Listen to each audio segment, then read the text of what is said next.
Meanwhile, the king Hannibal besieged Rome. The Senate defended itself by attacking. I'm talking about the Roman Senate, I believe. Scipio sent to Carthage. The Punic returned to his homelands to be defeated in Zama in 146. Crossing the allied kingdom of Galba, also arising from the dismemberment of Tarsus, the Roman conquered Mauritania, divided into two provinces, Tingitana and Caesarea. Kaiser Augusto rebuilt Carthage as the capital of Africa.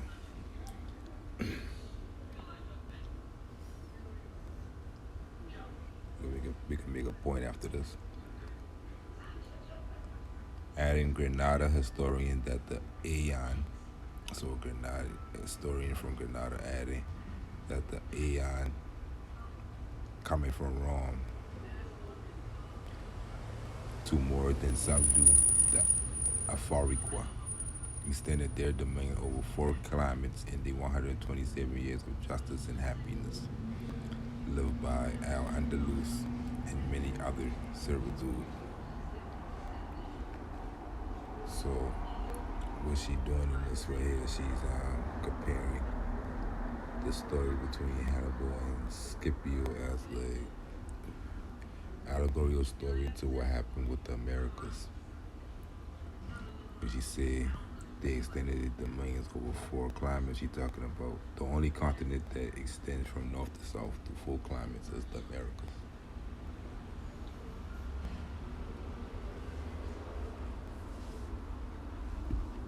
I think next being Africa with 3 climates.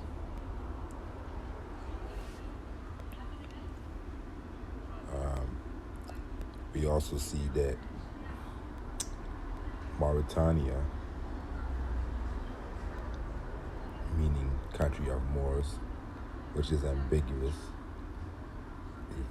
which would mean that Mauritania exists everywhere. And every time Mauritania is breaking up by Rome, it becomes Africa and wordage, which again show how on the side it became Africa.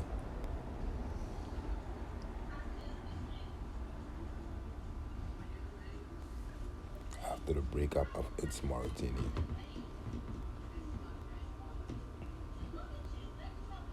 On this side, it became Argentina, what we call.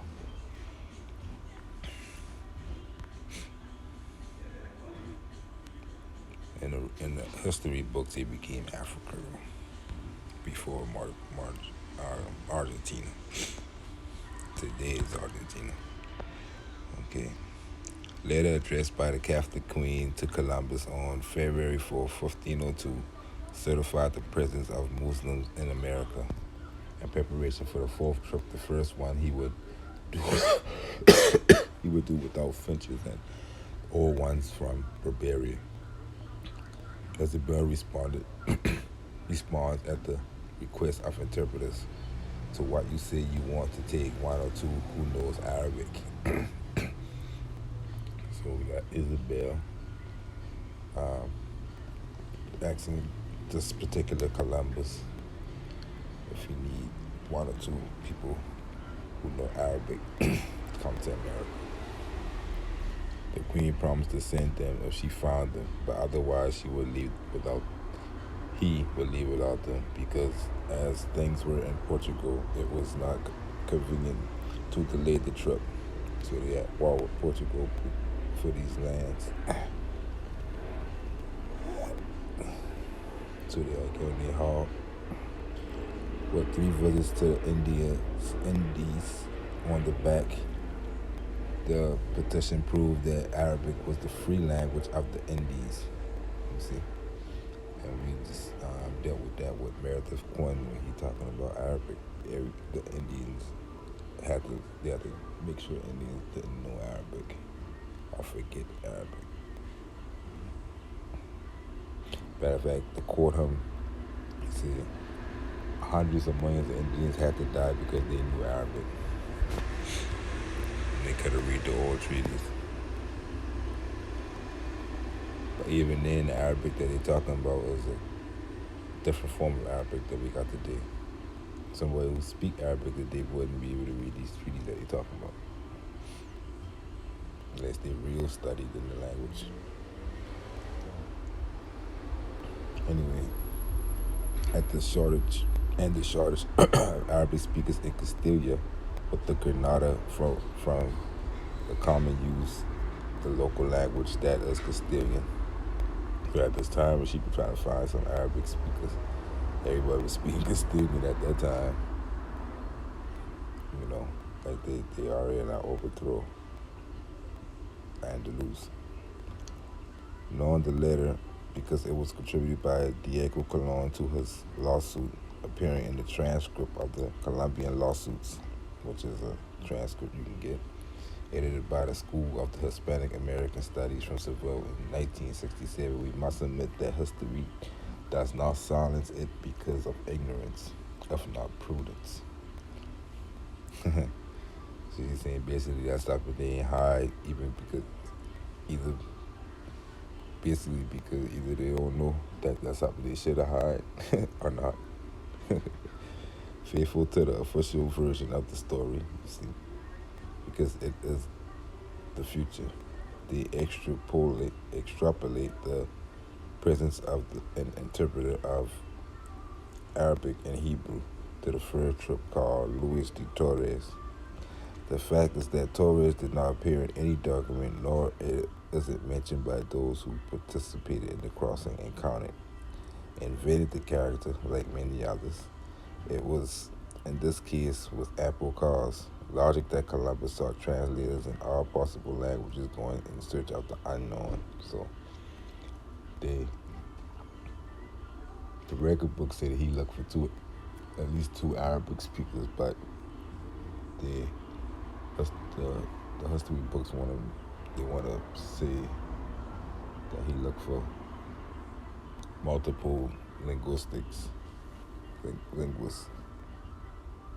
because he was searching for an unknown, which will make this story pan out to you about him discovering new lands, which would be lands that ain't populated and stuff like that.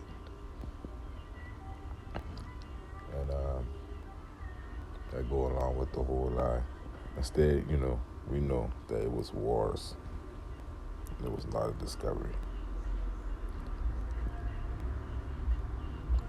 So the logic they trying to use was Columbus saw translated all possible languages going in search of the unknown, that he was looking for Arabic in the fourth voyage is irrefutable proof that Islam has settled on the other side of the pond long before it appeared the discoverer, long before Columbus, basically, the bearer of the cross.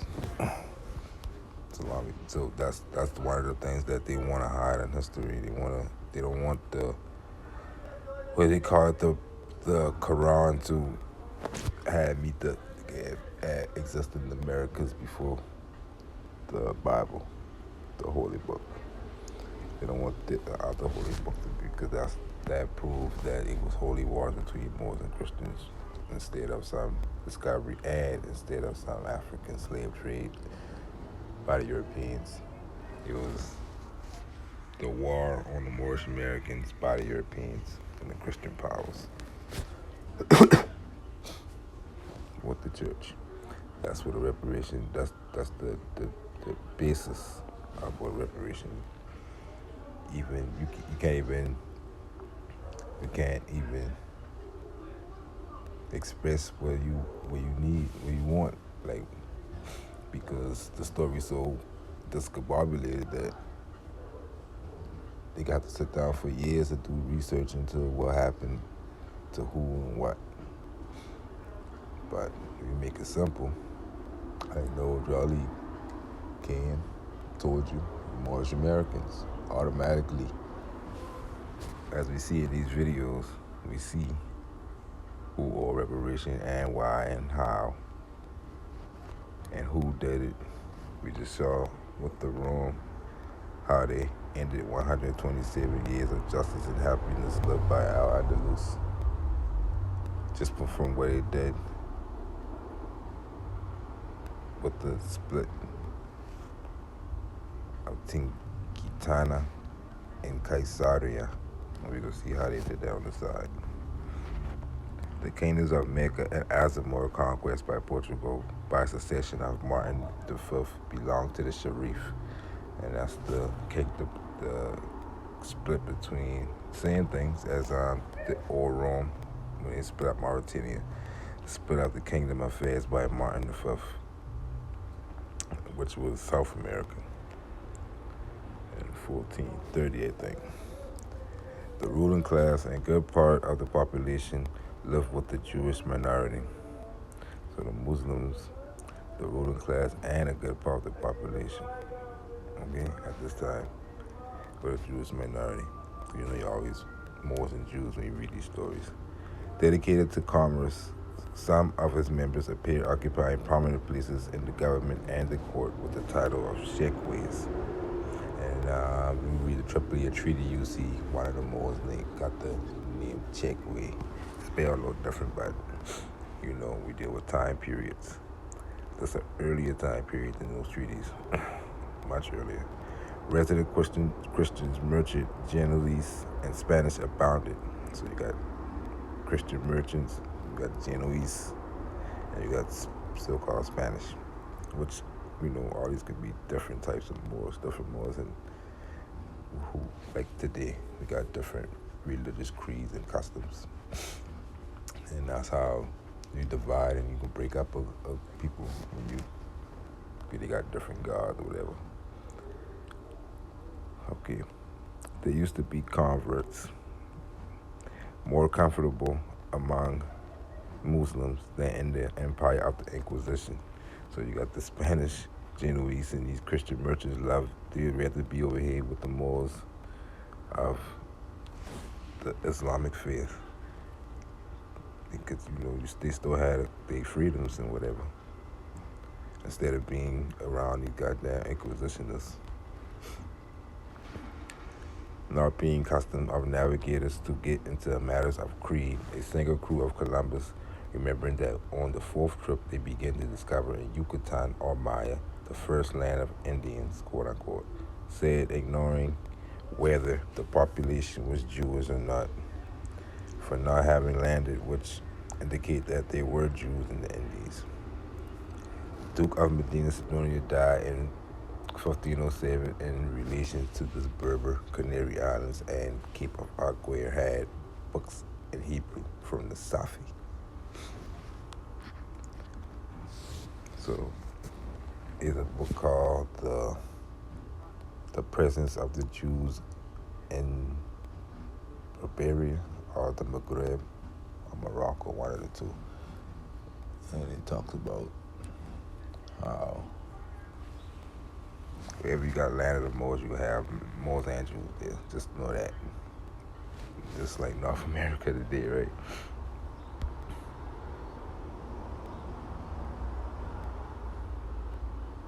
Which basically, these are the same people. They just got different customs. They may have different dialects and stuff like that, which would make the writers of these stories, right, be able to call one a Moor and one a Jew based off how they perceive the two. We're gonna see at the end how they split them up on ships, because it's war. So when you get captives, they become slaves. And all these Jews and Moors became blacks, Negros, and Hispanics, and all kind of shit. Right? And then that they know property or cargo, because you know, they wouldn't do too much in trying to put national names of people on them cargo ships, on them ships' record books, because being they've been illegal, they still been doing it, but they've been hiding it by putting if they put mortar, they'd probably put mortar, which will also mean blackberries. So I put the word mortar, but don't capitalize it. And now he come through the dock as a shipload of blackberries on record instead of people. We gonna see how they work there.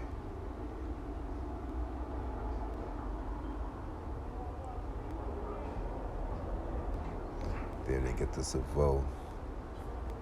The record showed that they selling slaves, but nobody don't know where the slaves come from because the cargo ship coming from America or Africa or other parts of Europe or Asia.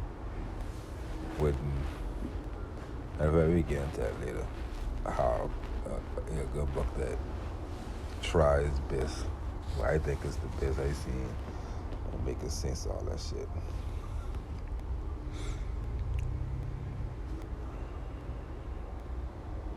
They begin to discover in Yucatan and Maya the land of Indians. We already get past that. And they have books in Hebrew. Another Guzman awaited in 1627 the work of San Maris. Francisco Roque, a resident of Mazagan, promised to buy it when he went to Morocco for not having it anywhere else. So yeah, I want that book. Let me get that. The Spanish Muslims were able to practice their creed freely until 1501, the Jews until 1492. So we're talking about the expulsions. After the deadline from the shipment of the expulsions, at the end of the July, the kings did not think of condemning the followers of Moses to slavery. So at first they ain't really trying to think about doing that to them. The straggler stopped purely and simply at the stake. However, there is no lack of news of Jewish slaves, and we know that from the records. In the 14th century, they entered through the ports of Valencia and Barcelona, appearing in the tariffs distributed to Vijaya in 1491. Each piece of Moors and blackberries, you see. I translated this from a Spanish book, so they put moros and moras. So the term moros been usually find and show up on dockets as slaves until later when they started to make it illegal to enslave anybody. So they started to change it up, but Negro. But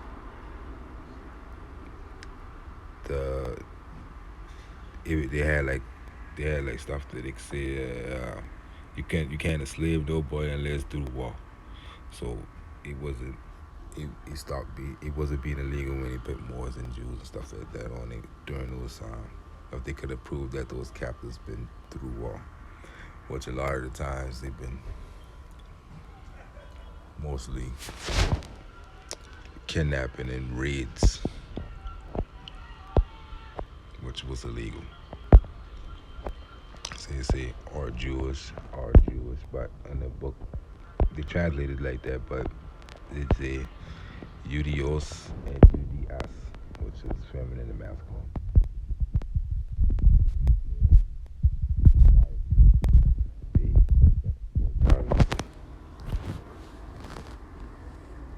So they tell you how much they were paying for the slaves, buying them in Spain. They were coming from America to Spain. And by the records of Valencia and Barcelona having these slaves and Moors and Jews, and like we know the 1492 been an expulsion and a capitulation, which will make it illegal for you to enslave them. You can expel them, but they still ended up in different parts of Europe as slaves in the markets. So I'm showing improprieties. And we got the Casanare Department of Colombia. And remember when we say they split up Mauritania, they split them up usually as Casanare. The official story of Mauritania modernly been split up as Casanare and Tinguetanos. But to show you an example, even in Wikipedia, how you got to split up of Mauritania in America. And it's the other side where they got Mauritania, Casanari, Yensis, province of Roman Empire in Northwest Africa. The same thing on this side.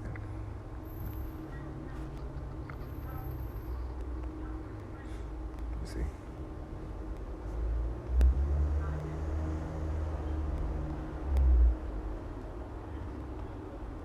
The search for El Dorado.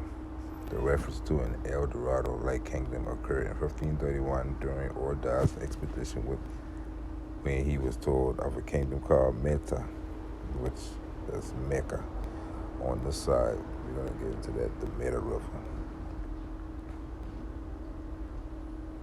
That was said to exist beyond the mountain of the left bank of the Orinoco River. Meta was supposedly abundant in gold and ruled by a chief that only had one intact eye. Is that just an account? Let's continue. And Nico Rashidi made this post, and I'm using this to make a point from this video, which is a continuation of debunking what these guys think happened to them. They think into everybody else their history instead of just them going into their own personal history and worrying about themselves.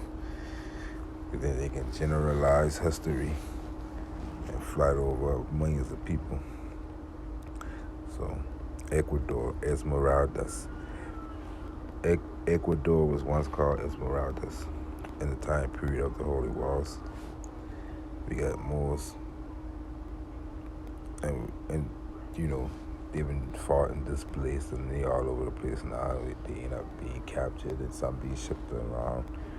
So we end up having Esmeralda, more Esmeraldas popping out. You know, some of them been dealing with Charles and all this shit. You know, operating as Christians, operating as Jews, operating as Muslims. Just like we got today, we got different creeds. And I scratch the person's face and name out because it ain't matter. Just trying to make a point. But he just comment Zambos because in their mind, and these people is so-called African Americans who, you know, through the years, through the decades, get their history from what they call Afrocentric scholars, who, by the way, all speak English. So they get their whole story in English, right? So he called them Zambo just to try to make them look like these people can't be from America. They can't be the people of this land. They gotta be people who came from Africa in chains. No matter if they decide to free themselves and learn how to wear jewelry and all this good shit, different types of customs and all this, that they don't care about that. That's one comment, one word, like, you know, they automatically, as the modern day enslavers, if you really think about it, are book burners, you know. For one, everything they know is in English, which is evidence of the Holy Wars, right? They show that some way down the line, even a conquering.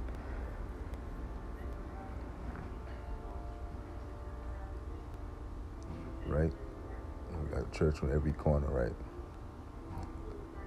The man who posted this probably got a church right next door to him. He might be one of these, you know, they so African, so conscious that they don't like Christianity. They want to diss the so-called blacks who physically actually deal with the church, like go in that thing and deal with it, memberships, right? But they don't realize how, well, I would say, how much Christian customs they actually into. One of them is creating Africa wherever you want to displace some more. So if you want to enslave them, take their gold. You see the gold. See the gold. See the chain. Take their golds and stuff, you know. And you want to treat them the worst, you know. So you make these people Afro-Ecuadorians. But these people are Esmeraldas, for lack of a better term, because that might be a later thing. But at the time as Esmeralda, we know these people free and they ship and they sailing and they dealing with trade with a allegedly place called Spain, right? They're dealing with trade and commerce.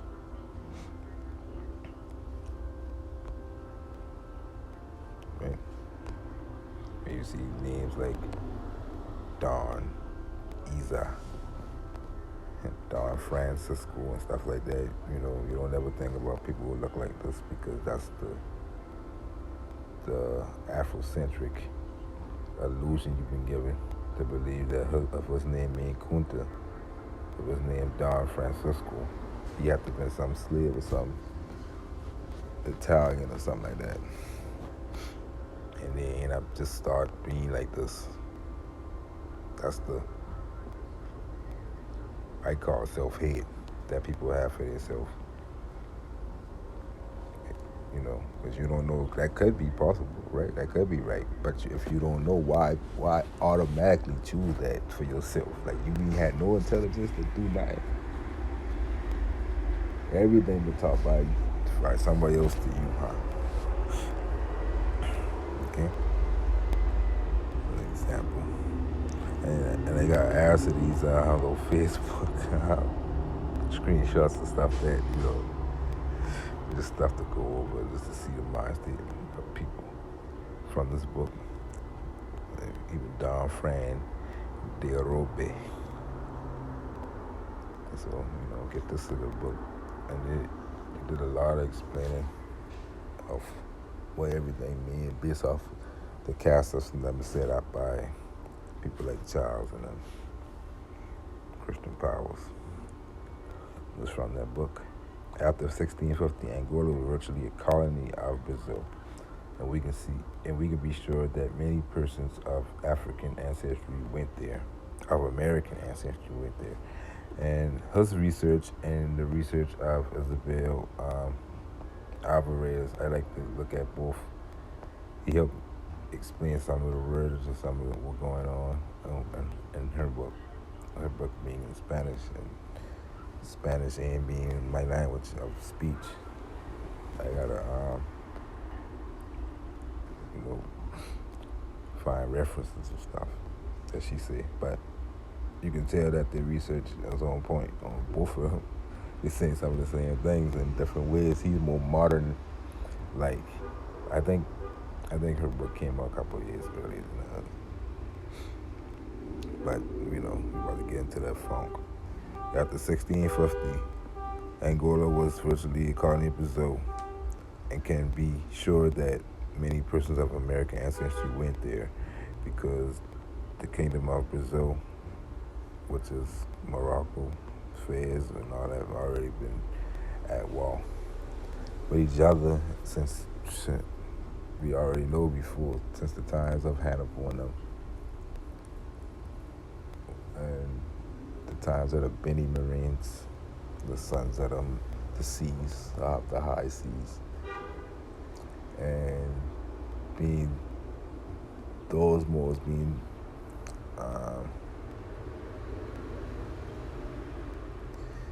entrenched into Al-Andalus and being what we call the Austrians and the Portuguese and the Spanish. The later versions coming out into the 1400s and 1500s, taking Herod as the heirs, taking the Americas as the heirs of those old Benny Marines. Right, we fall in this timeline. Still dealing with Rome and Carthage, but they both claiming the same thing, being that they realize they've been the same people going back to ancient times, regardless they've been fighting each other. So 1650, we coming much later, Angola and Africa as we know today. Now you got these much later Portuguese who claiming Africa in 16, 17, 18, 19, now, today, and all this shit because of the confusion of the names of the places, right? So they conquered Africa later, what we know as Africa today, later, based off what a record book saying that they had already thought they had conquered, which was South America and the islands and the American continent, pretty much. That's the idea of what he talking about in this time period. In addition to the normal kinds of contact, which he explained a lot of in this book, how it was so much goddamn people going back and forth on it. Just it's a wash to even fix your mind to think that some African slave trade is the reason why all these dark-skinned people on the side, based off that event. Angola was used as a place for sending Americans and other persons who proved troublesome in Brazil, and Kiera, which is Sierra Leone on the side. For example, mixed blood in America undesirables were periodically rounded up and shipped off to Angola. 1720s, you see, we late in the game. After about 1740, the island of Fernão de Noronha was also used as dumping ground for such people, quote unquote. In the south of Brazil, Americans and other non-whites were deported. See, Americans and other non-whites, so who are the Americans? Were deported to Angola for gold smuggling or for using a route passing through the region exposed to attack by free American forces, 1720. By free American forces. So, you're dealing with Moorish Americans stole out there. Quite early, Americans were used in the settlement of Fernão de Noronha Island in 1602. A Portuguese man was residing on the island with 13 or 14 Negros, quote unquote. In 1620, a French vessel found on only a Portuguese with a few tapuyas of both sexes. Tapuyas, that's some more somewhere in Brazil. The French removed the Americans to Maranhão, and then we go into the Maranhão Wars. That's one of the holy wars that we gotta go into real deep. The Portuguese generally referred to Tupi-speaking Americans out coast of Brazil as braces. They're the original Brazilian or Brazilians, while the non-Tupi nations were often referred to collectively as tapuyas. So basically, the ones who the ones that they were fighting against, they will give them the name Brazilians.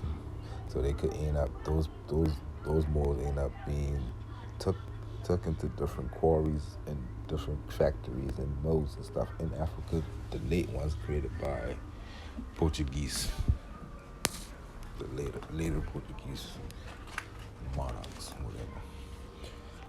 And Spanish and French and Italian, all these other companies that we gonna see later, how they end up creating this thing we call the United States, which is is an allegorical sense.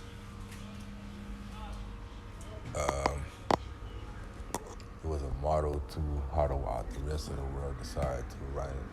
Like we're gonna make peace between Moors and Christians, wherever we at on this planet. That's the only way they governing that we look at it these days. That's the only way they governing. They governing between the holy powers, and they governing between those treaties of commerce. So everything else that they talk about in politics and governing is just a woe over your eyes for that, just to hide that fact.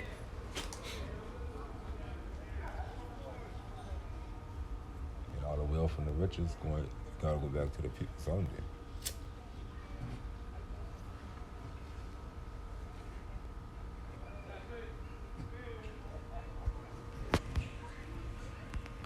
You get this book, you got a lot of different examples in it of the emperor priorities. After you finish reading this, you'll be like, man, you can't even really look at none of these stories with just that on the surface way of thinking. You see the word Africa, you're gonna think you're a modern sense. What do you think that is? I'm trying to say, but the Tabios, people from Terra Nova, being often described as Sudi or dark-colored, might well be regarded sometimes as Negros rather than as Indios. This will be discussed in a later chapter. Americans were usually regarded as Pardos in Portuguese. That's if you look at museum, if you look for Pardos museums and stuff like that, you'll see that they like African slave museums in South America where they're teaching them about them coming from Africa, right? But it's so much in little museums that right there should show you that somebody playing games. And we can show you how those museums look on the outside. All Laurels, and I guess Laurels were like a lighter skin. In terms of color in the early period, 1492 through the 1600s, but Negros was also used for them. Kind of book they found for one of the brothers posters. And they aren't available on Amazon, but I can find them one day we can get into this. That's when we get up to the northern parts, because some of the same lies and stuff being told about that too.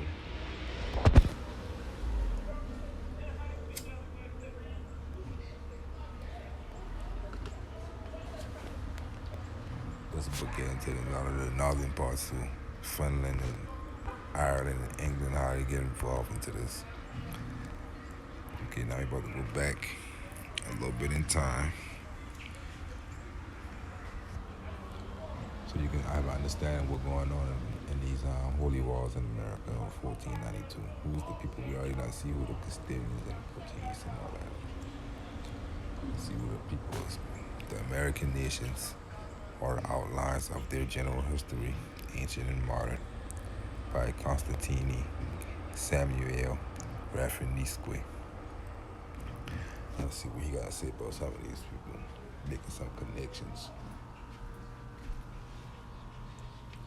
And he using linguistic and he using custom to make connections. A lot of people have to make books like this because they're going to study themselves and they realize how different the popular history was than what they find. They get,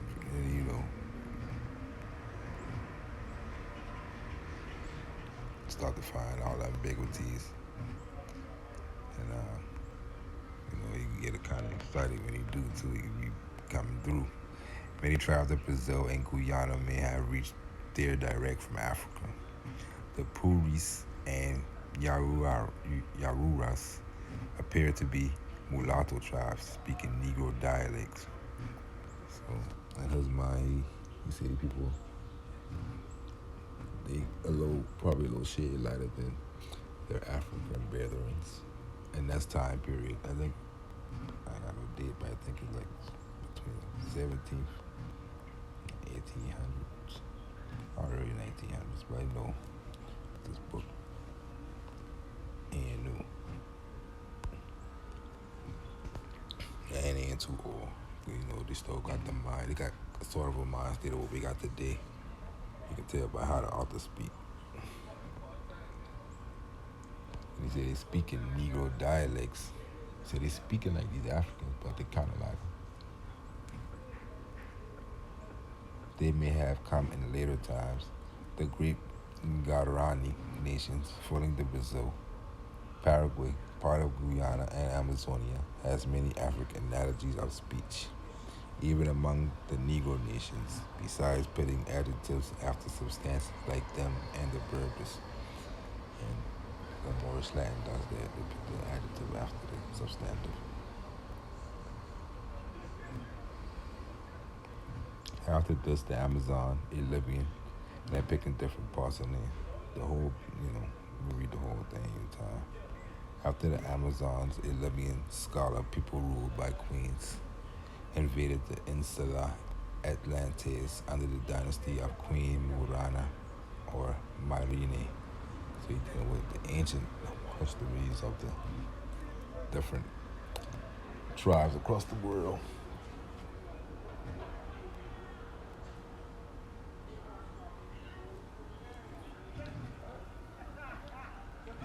And they say compare with the Muras and the Aymaras of South America, and the Solar people Amazons with the Zamucas and the Amenas. So, connecting ancient people to modern people based off how you see their customs. And you see they distinguish these ancient peoples, yeah. Second volcano catalysm separating the Canary Islands inhabited by the Canaries, a tribe of Cunis. Compare the Cagnas and the Canaries of Peru. So, comparing the people of Peru to the Canary Islands. The Atlantes, flying these disasters, invaded Europe and Africa, settling in many parts. So people who fleeing these cataclysms, these ancient cataclysms in the Atlantic Ocean, creating these islands. They're fleeing into Europe and Africa. The third cataclysm, and the most fatal, sunk the remainder of the Atlantides, leaving only the actual small islands and destroying not only the insular Atlantes but also the Pelagians who had followed them, which is the so-called Greek area. Atlantes, and another was Pallas, which are the black Polis. And I think Polis we get Palestinians. Thus, these nations had already mixed with the Asiatic Kushites, and dark tribes. Some Africans changed the letter T into P. Thus, the Pallas should be also Talas, and merely the pastoral Atlantes. When he say Atlantes, he talking about just people who live on those coasts of the Atlantic Ocean, which would be, we all know, southeast in the United States and the eastern seaboard and Brazil and West Africa and Morocco and Spain and Portugal. People who, when you get your DNA test, with all those places showing up. You talking about them people, they call it the Atlantis. Libya was also invaded by the Hamites or Amorites, the Assyrians, Persians, Carthaginians. And Libya, you're talking about just at this time, the entire continent is known as Libya, entire continent of Africa. Romans, Vandals, Greeks, Arabs, but the ancient Atlantes has survived all these invasions and never been subdued. Mountains and deserts have sheltered them under the ancient name of Talatas,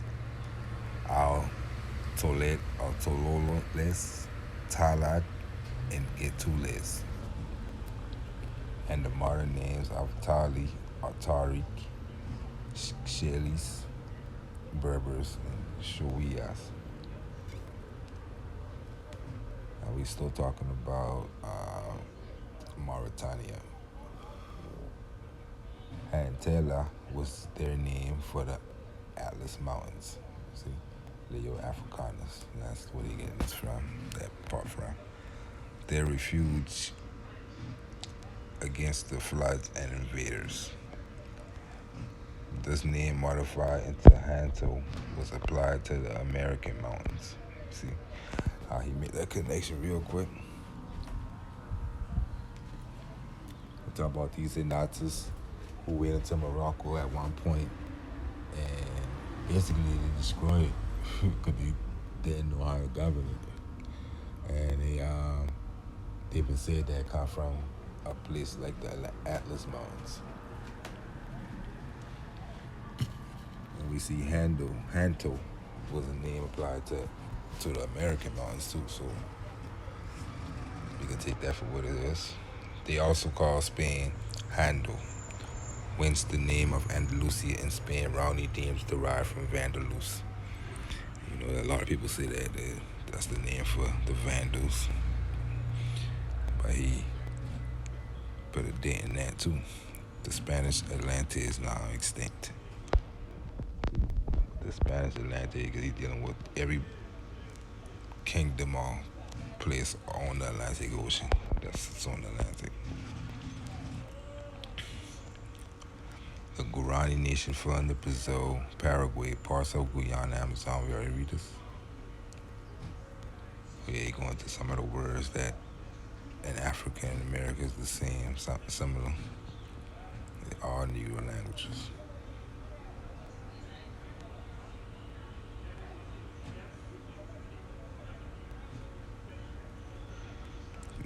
And Yoruba.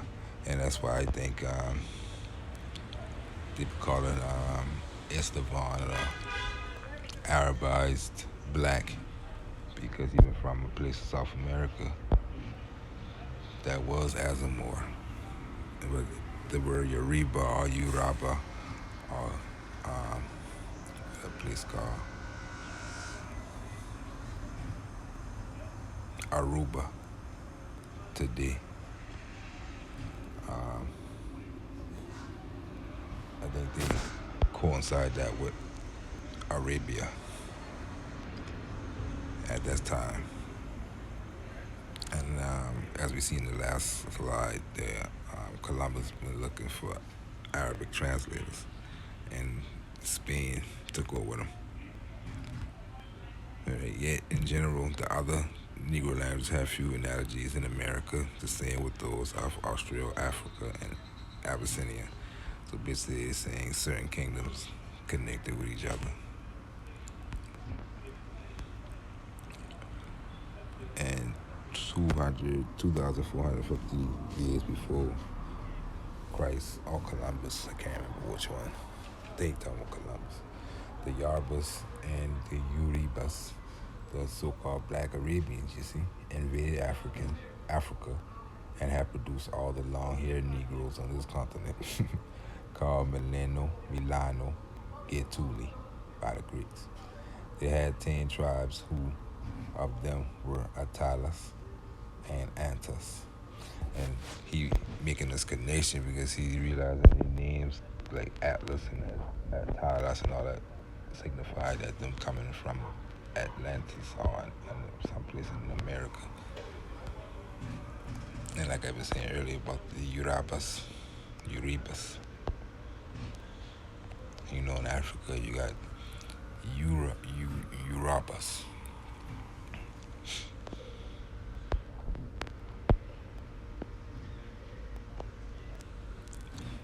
We lack as yet a true history of the ancient and modern Atlantis, but have many material for which, if properly put together, will prove acceptable to the learned and readers of history.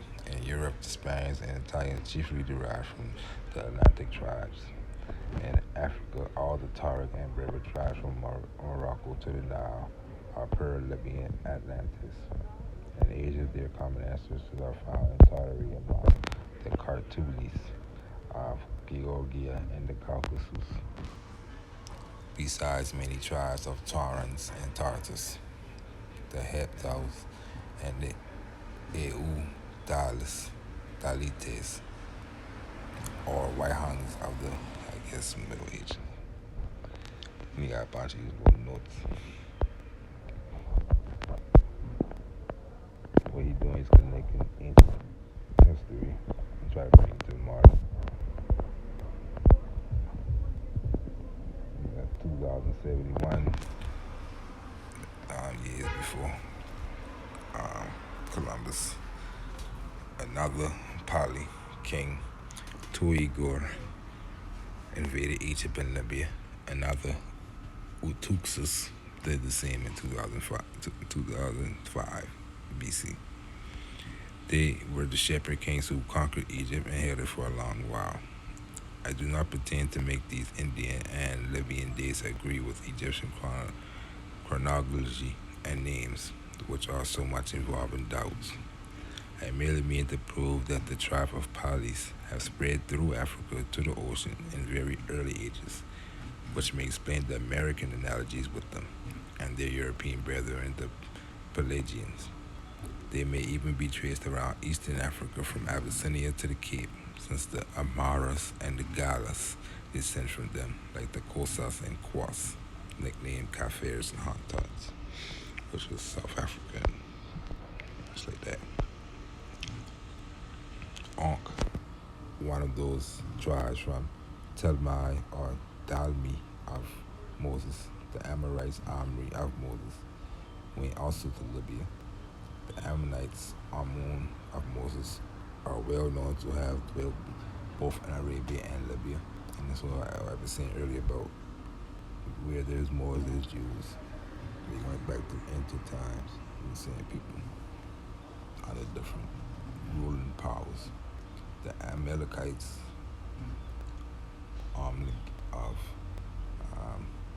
Moses, you see, they didn't have no vowels. They had vowels, but even less vowels back then. Were the princely tribe of those Palis. See, that's why I say I think that's the Palestinians too. All these may be traced to America and the akin tribes of Hanakos, the Amaras, and the Omaguas. Long after when Joshua invaded Palestine and drove away some tribes of Palis and Shinons, our Palestinians, and Canaanites. They went as far as Gibraltar, whence they have been led by some authors to America, but they had come there much earlier. So we deal with different ways of people going all around the world. That's the same story with chapter 48 around similarities. We got 384 years. The Phoenicians made a voyage to the Eterna in the ocean, which is supposed to be described by Diodorus, which can only be Haiti or the American continent. You see the Haitian annals for some of that. Cartridge was founded by the Phoenicians toward, but I guess this was before Columbus. 1,233 years before Columbus, and extended trade with the Dominion afar. And that's why we get America can be on record books as Afariqua. In 850 before Columbus, Himilco the first discovered the Himilca in the ocean, which have been deemed the Azores or Puerto Rico. And that's why I think Cuba was a play on Yuba, which would be another Mauritanian, Carthaginian king. Ufra was the Mosaic name of Africa, Central and Ophir. That of Solomon was East Africa and Sophia. Tarshish of Moses, our Tarshish, was properly the ocean, our very Atlantic. It was since applied to Tartessus in Spain and Tarsus in Cilicia. Iman were the giants of the ocean. The ancient circumnavigation of Africa, long doubted or forgotten, was often performed in earlier times by Hindus, Atlantes, Egyptians, and Phoenicians. See Foster and Murray. Only a few content has reached us. Pomponius Mela say that beyond Mauritania in the Atlantic Ocean are the Isles of Satyrs, who sleep by day and reveal at night with flutes, drums, dances, and bonfires. This can only be applied to the Negros. The Carthaginian power began in 1559 before Columbus, when they were called to help the Phoenicians of Spain. They soon sailed over the ocean, handled first, and visit, and this way happened in a much later time. Again to that another video. That's why I call them the kings of Amexem. The 711 AD story. Musa, who, when he ran up in Spain with Tariq and the army and all that, they had they ain't gonna pay some morals de allende, and in her book she coincide that with Moors from the side, so you can see this happening again. I mean, it's happening early in history, but the person who wrote this book, you know, they put it in what we call Africa today. Obviously, they soon sail over the ocean. See what I'm saying? So this person, right, he know they sail over an ocean. Going from Spain to North Africa ain't really no sailing over an ocean. That's like a riverway. And you know, it could be said to be an ocean as well as the Atlantic still, but Hannah the first and second visited the coast of Africa as far as Guinea and settled many colonies there on the ocean toward 435 before Columbus. A Hannah III is supposed to have gone around Africa to Arabia, 462. Toward these times, the Etruscan sailed also into the ocean and visited the Antilles.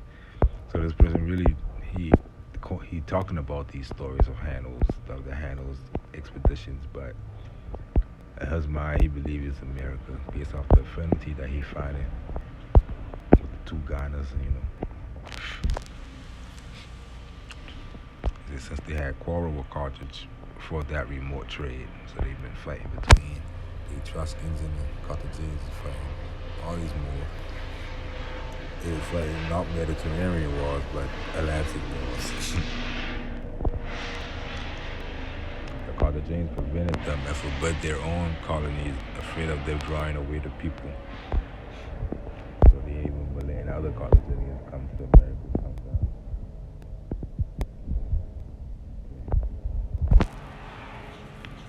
Sartorius, when in Spain, heard of the fortunate islands from travelers who had gone there, and people put the fortunate islands as the Canaries, but some other scholars put it as the Caribbean. By the account, they meant rather the Antilles than the Canaries. You see, this person thinks it's the Antilles, but other than the Canary, Antilles is the Caribbean. According to Yuba, Sebosus, and Plinius, toward 30 of our era, 1462 years before Columbus, the Moors went yet to those islands, which were not the Canaries, since they were 40 days sails westward from Portugal, from the Gorgones, which is in the Canaries. Therefore, the Hesperian Antilles, this is a positive account. So, just like my fourth account from 4 different scholars about these Moors leaving Portugal, they come back with pumpkin and corn and stuff like that. And 10 is some accounts of pre-Columbian travel. In 1098, Vinland was under the dominion of the King of Norway. 4 deal sails from Greenland, a place of trade, etc. 1121 and 1151, the person Eric went to Greenland, to Vinland, and he get into a lot of these northern tribes.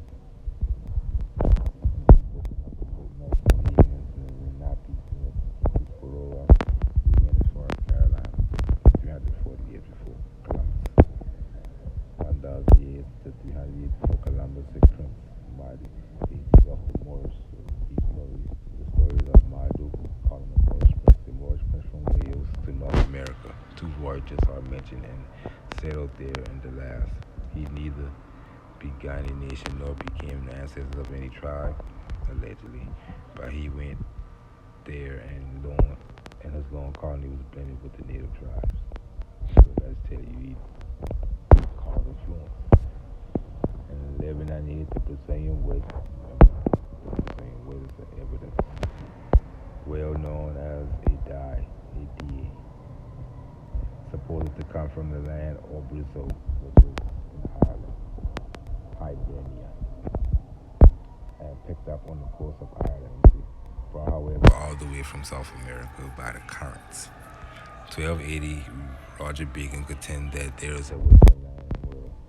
1291, rewind this all before 1492, he tried to make a point. The Genoese traded in West Africa, quote unquote. In 1326, the French Normans of Normandy traded there also to the Canaries and Guinea. And West Africa, Canaries, Guinea, all this, he talking about America. To show that if they knew about West Africa, they knew about the Americas. Once you get on that Atlantic current, we talk about that too. It'd be hard pressed not for your sail to sail you over to the other side. And you got all these different so-called Moors, these Genoese and French Normans and all these, what they call them, but we dealing with the Moorish Empire. These people, they find late in the game, all these Moors in Italy and France and all these different places, Africa. Now you got nobody side and the trade back and forth. In 1344, the Pope gave the Canaries to the Spaniards. You know, the treaty. 11 are mentioned among which are the Atlantica, Hesperida, and some more names. What they call it at that time. And this is an example of the takeover of the world from the Moors. And you got the Straits of Gibraltar, right there with the two pillars, which you have to come through to get to the Western world. They call it also the ancient Martyr.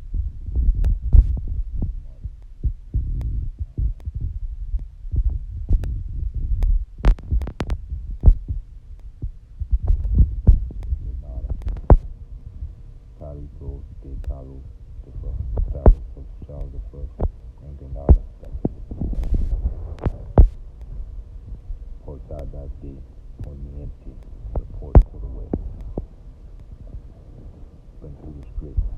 So you have to take Grenada in order to even have trade with the west if you want to come through that way. Allegoria de la Paz, you see, which is Fez. And you can go look on Google Maps in South America and see how many places called La Paz. The Kingdom of Fez, the breakup of the Kingdom of Fez, all this is allegoria. The crown, you see the crown over the world. You take over the world, but you take Grenada. You control the ports. And our dollar sign is the two pillars with the ribbon wrap around it between the